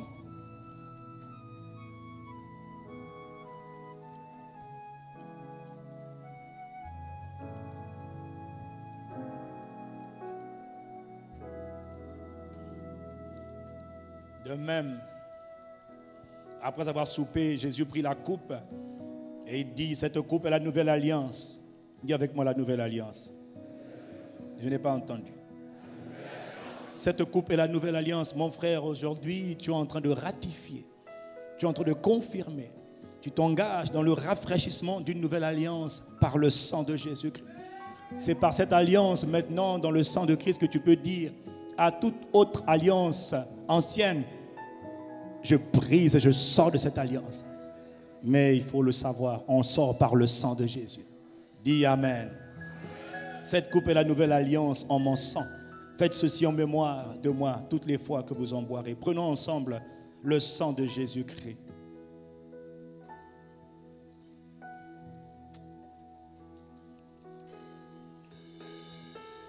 Maintenant, pendant quelques instants, rappelle-toi, il a dit: si quelqu'un dit à cette montagne, quand tu as pris l'alliance, maintenant c'est le temps de parler. Alors tu vas répéter avec moi cette simple prière. Et après tu vas continuer pendant quelques instants.